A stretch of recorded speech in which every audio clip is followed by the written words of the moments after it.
Mi nombre es Gerardo Cancino Villagómez. Soy originario de Tapachula, Chiapas. Actualmente vivo en Ciudad Guerrero, Chihuahua. Voy a hablar sobre los derechos humanos y la diversidad cultural. En este proyecto hablaré sobre la defensa de la diversidad cultural, donde se dice que es un imperativo ético inseparable del respeto por la dignidad de la persona humana. Ella supone el compromiso de respetar los derechos humanos y las libertades fundamentales, en particular los derechos de las personas pertenecientes tanto a minorías como a pueblos autóctonos. Nadie puede invocar la diversidad cultural para vulnerar los derechos humanos garantizados por el derecho internacional ni para limitar su alcance. Los derechos culturales hacen parte integral de los derechos humanos que son universales, indivisibles e interdependientes. El desarrollo de una diversidad creativa exige la plena realización de los derechos culturales tal como los define el artículo 27 de la Declaración Universal de Derechos Humanos y los artículos 13 y 15 del Pacto Internacional de Derechos Económicos, Sociales y Culturales. En nuestro país, a partir de las reformas al artículo segundo constitucional del 2001, se sentaron las bases para una nueva relación del Estado con la diversidad cultural, la cual parte del reconocimiento jurídico de su existencia y de la necesidad ineludible de fomentar relaciones respetuosas en un plano de igualdad entre las distintas culturas que viven en México. Las implicaciones de los derechos humanos en la diversidad cultural. La incorporación del principio de no discriminación en la Constitución Política de los Estados Unidos Mexicanos.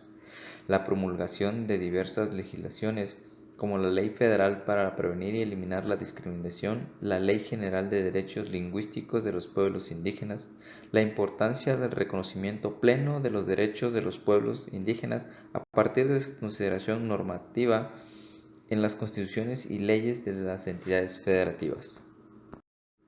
Problema abordado sobre derechos humanos y diversidad cultural. Los pueblos y comunidades indígenas de México constituyen un conjunto social pluriétnico y multicultural. Son portadores de identidades, culturas y cosmovisiones que han desarrollado históricamente. De acuerdo con el Programa Especial de los Pueblos Indígenas 2014-2018, se estima una población de 15.7 millones de indígenas y existen 68 pueblos indígenas en consonancia con las 68 lenguas de las que son hablantes de las poco más de 192.000 localidades del país, en 34.263 40% y más de sus habitantes constituyen población indígena. Ahora bien, la encuesta intercensal 2015 añadió una pregunta para identificar a las personas que se autoadscriben como indígenas. A partir de ella se consideran 25.694.928 personas indígenas. Algunos de los hechos violatorios de derechos humanos más frecuentes en el periodo de 2015 a julio de 2018 sobre pueblos y comunidades indígenas, incluyendo a personas jornaleras agrícolas, fueron, entre otras, faltar a la legalidad, honradez, lealtad, imparcialidad y eficacia en el desempeño de las funciones, empleos, cargos o comisiones, acciones y omisiones que transgreden los derechos de los indígenas, prestar indebidamente el servicio público, trato cruel, inhumano o degradante, omitir proporcionar atención médica y omitir proporcionar intérprete o traductor. Por otra parte, algunos de los derechos más vulnerados en las quejas fueron el derecho de la seguridad jurídica, el derecho a trato digno, el derecho a la integridad y seguridad personal, el derecho a la protección de la salud, el derecho de petición, el derecho a la igualdad, el derecho a la libertad y el derecho a la legalidad. Respecto a los reconocimientos generales y específicas publicadas en esta materia, algunas se relacionaron con el derecho a la consulta previa de los pueblos y comunidades indígenas y con la violencia obstétrica en el Sistema Nacional de Salud, así como con el derecho a la educación, a la inadecuada atención médica, a la violación al derecho a la protección de la salud y a la vida, con el derecho de acceso a la justicia y a la violación de los derechos a la libre autodeterminación y al debido proceso, y con la vulneración al derecho humano a la consulta previa, libre, informada, culturalmente adecuada y de buena fe, así como con violaciones a los derechos al libre desarrollo de la personalidad, al trato digno y al interés superior de la niñez, al derecho al trabajo, a la seguridad jurídica y a la procuración de justicia. Los objetivos que se buscan lograr y las preguntas que guiarán esta investigación.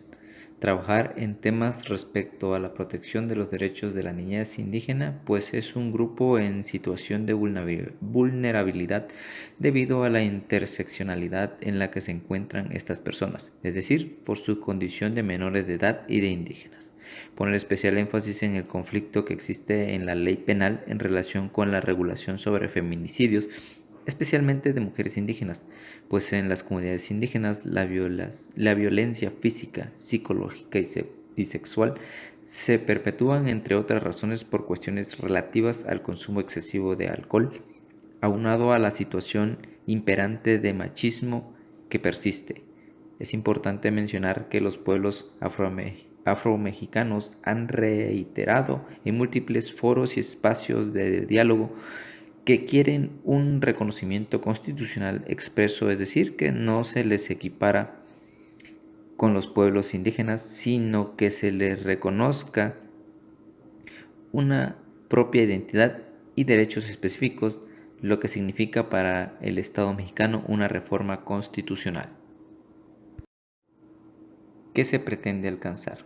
Se pretende que las autoridades creen conciencia de que los indígenas son personas y que merecen un trato justo como personas y no como animales, como ellos creen, y que el gobierno federal castigue a los funcionarios públicos que abusan de su poder y así subsanar un poco todas estas acciones cometidas ante los pueblos indígenas.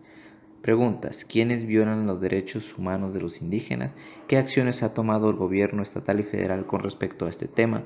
¿Qué consecuencias ha traído para los pueblos indígenas la intervención de la CNDH contra sus violentadores? Razones por las que realizaste tu investigación. Una de las principales razones es porque en el estado de Chiapas existen muchas comunidades indígenas, así como a lo largo del país, a los cuales durante mucho tiempo se les ha violentado sus derechos humanos y su diversidad cultural, por ser muy diferente al resto del país, y gobierno federal no ha hecho nada para solucionar este problema. Durante mi estadía como miembro de la federación me di cuenta que para nuestros gobernantes nuestros indígenas no valen nada, aunque en sus conferencias digan que están luchando para erradicar esto. Es mentira, porque la realidad es otra. Siempre llegan las recomendaciones de la CNDH y ellos solo le dan carpetazo, como suelen decir nuestros gobernantes. ¿Cuál fue tu experiencia al hacer investigación científica en las ciencias sociales? Mi experiencia fue algo muy confortante, ya que nunca había realizado una investigación de este tipo y aprendí que el conocimiento de la realidad se construye progresivamente en un proceso participativo en el cual los autores implicados tienen la palabra, y de este modo se crean las condiciones que facilitan espacios de reflexión, programación y acción social relacionados con los problemas que plantea el objetivo de estudio.